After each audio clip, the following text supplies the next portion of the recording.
So with the Premiership coming back round 7 to 11, I was making a bit of a cheat sheet, bit of a table of players who I thought were incumbents for England, those players I wanted to watch as serious contenders, the dark horses, and also those players that I thought were kind of out of the picture. Then I thought this would be a good video, so I'm going to get into it, and I want you guys to let me know who's in the wrong categories and who haven't I considered as well. I didn't want to list absolutely everyone, so these are the ones I'm really going to be watching.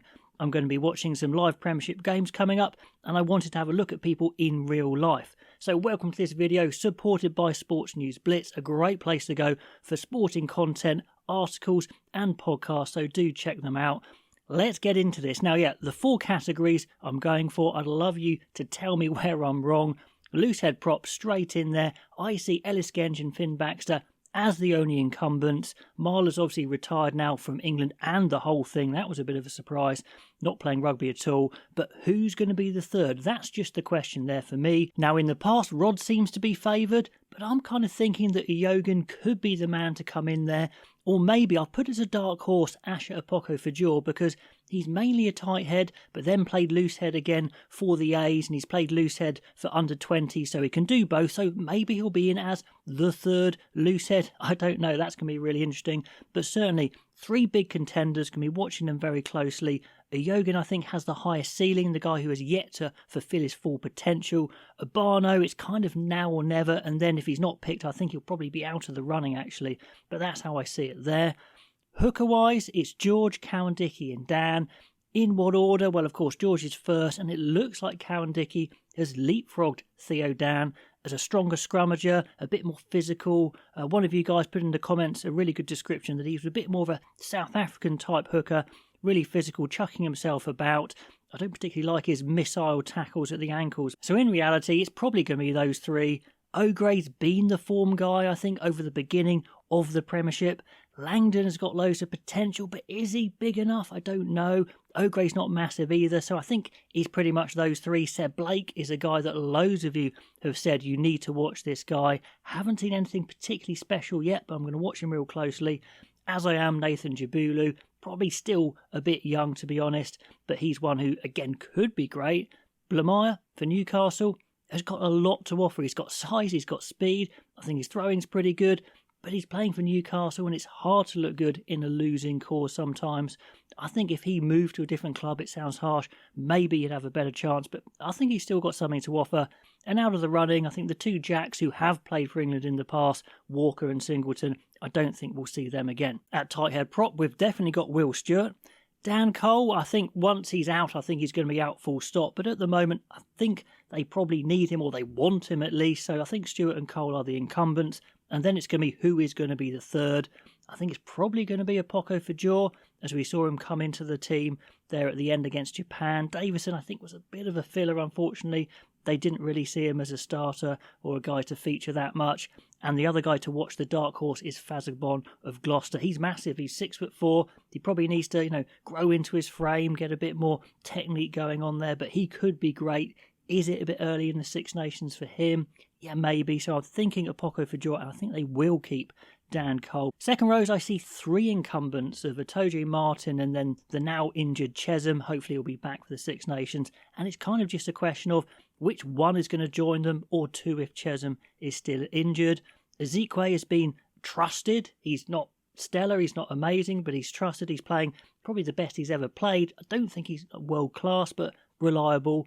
Coles, I thought, had more ability, but seems to have dropped down the pecking order. But I imagine it's going to be 4 of those 5. The other guys, I can't see really getting in there. They are definitely dark horses. Joe Batley we saw for the A's, and for Bristol, he is all offloading, all action, but that's not really how England use their locks anyway. Junior Munga seems to have the best athletic all-round, I'd say, with the power in there. Arthur Clark's got the best frame. Tizard and Tuima are massive guys who can truck it up. Tizard's playing really well, but he is a little bit clumpy as well, not the quickest guy around. So I don't see it going much beyond those 5.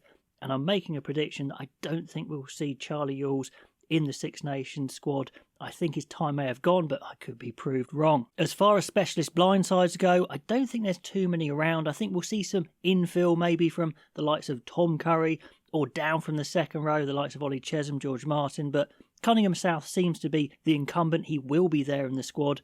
Ted Hill, I think he's still a contender because he was in that squad, although they didn't like him, they didn't want to play him. We're still not sure why.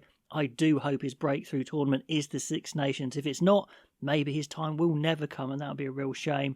And I think Ethan Roots, we may have seen the last of him. He was a solid guy, a hard worker, but I think they found he didn't quite have that top-class potential. Let me know if you think he'll be back in, but I don't see it. Open side, there's a lot of contenders here. Underhill and Curry, if they're fit, it looks like they're going to be in. Underhill, I'd say, is the premier one of those guys. But we've got four really chasing hard. We've got Ben Curry, of course, and then the three slightly younger guys, Tom Pearson, Guy Pepper and Henry Pollock. I probably would have had Henry Pollock in the dark horses to watch, but because he's played for the A's so well, he's going to be featuring pretty much all the time for Northampton now with their injuries.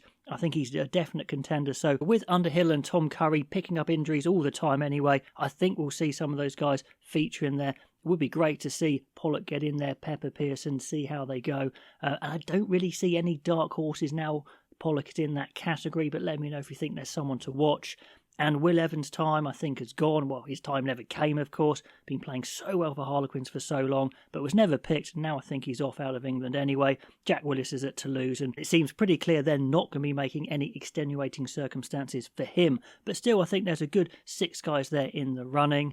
Number 8, it looks like Don Brandt is very much liked by Borthwick, so I'd be surprised if he wasn't in that slot, because when he came on for England, he did pretty well. But Ben Earl, Alex Don Brandt as the incumbents. And one guy really, I think, contending is Tom Willis. If he plays really well, man, he's got to force himself into that Six Nations squad. Or again, you don't need more than 2 number 8s. Maybe he doesn't make it. And I actually see Barbury, Fizzleau and Fitzharding as real outside shots. I don't think they think Barbury is quite quick enough to play that sort of press defence, get up off his feet quickly enough. Fizzleau is quick enough, but maybe isn't he big enough? And Fitzharding plays the great fast offloading game, but that's not really what Borthwick's side does. So I really see those 3 are in the mix. And Zach Mercer, I think, is definitely out of it now. Even though he's good enough to play for England, he wasn't the type of number 8 they wanted. And now he hasn't been picked, he's heading off anyway, so I'm not really going to be mentioning him. Scrum half, I only see one actually. Alex Mitchell is going to be picked if he's fit. The other guys, none of them took their chance fully. Maybe Spencer actually looked the best of the lot, but I wouldn't guarantee him either.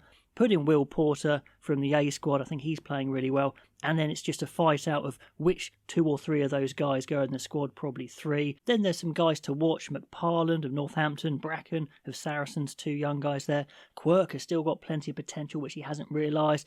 I don't think they're going to break through yet, but yeah, dark horses if there's a load of injuries. Fly half, an interesting dynamic here with 3 guys incumbents, Marcus Smith, Finn Smith, and clearly Borthwick showed he's still like George Ford. It's just, are they going to take all 3 or are they just going to take 2? I think that's the question, really. I don't see Charlie Atkinson or Fergus Burke. Maybe I should have Skinner in there as well as potential starters, potential contenders to come in to the squad, I should say. But they're ones to watch. Charlie Atkinson looks great at times, doesn't look good at times. Fergus Burke's probably got the most all-round game that I've seen, but haven't seen enough. So something to watch there, but not a lot of depth behind those 3. And talking of depth, we need to build it in the centre, and we absolutely didn't in the autumn. Lawrence could play 12 or 13, Slade 13. They're the 2 who are definitely going to be in. And then where do they go? It's pretty tricky. Dingwall's been in and around the squad for a while, got a few caps. He's a solid player, but he's not the power guy. Luke Northmore, we didn't see a lot of, or didn't see any of. He was in the squad. It's a shame because I think he has quite a lot to offer, but if they weren't going to use him then, when would they? Beard's the guy actually who I think has the most potential of the lot. I think he can rush up in defence and make big wrap-up tackles, looks fearless there, and he's got the outside break. He's bulked up a bit. I think he could be the guy to break through, or I hope he's the guy to break through. Lazowski was in the squad, so I guess he's in the contenders. And then some guys to watch. Max Ajomo, he's got all the skills. Is he big enough? Will Butt has the size, but doesn't seem to be fancied for some reason, even though he's the only power guy I really see in contention. Ollie Hartley's back playing now after his injury for Saracens. That's great. Very interested to see him. He's tall, he's big, he's got skills. He looks like he's got a bit of pace, but let's watch him real closely. And let's watch Will Joseph really closely. Hasn't had the starts for Harlequins. Looks like he's moving clubs anyway, but he seems to have all the physical attributes to be a great outside centre, but hasn't had the break yet. And I'm discounting Lennox Anyanwu because he's moving out of England anyway next season, so I doubt they'll look at him. Wing-wise, 3 guys I think we'll see there, Bosu, Freeman and Slightholme. I think they're fairly nailed on now that Slightholme has had a run of games and looked pretty decent. Some people saying his defence is dodgy, and it might be, but I think it's partly due to England's defence, so I'm going to watch him very closely for Northampton with his defence. Roebuck seems the most likely to be the 4th, but I'm still not 100% convinced there. I think Murley, Ibitoy and Muir have a chance. Those guys called up for the A's, of course, Murley, Ibitoy, Muir. Ibitoy has the most attacking dynamism, the offloads. Murley's probably got the better all-round game than Ibitoy, so be interesting to see if they go for 4 wingers or stick with those 3. Worth watching Christian Wade still, although he's a bit older. You know I like Tobias Elliott. I think he's got plenty of potential to be that all-round great winger. And Hendy was someone I was chatting about a lot last season.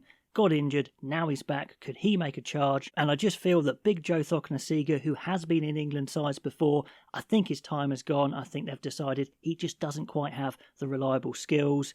Radwan's still got the speed, but he's playing for Newcastle and he's not getting those chances to shine. And it may not happen for him unless he moves, unfortunately.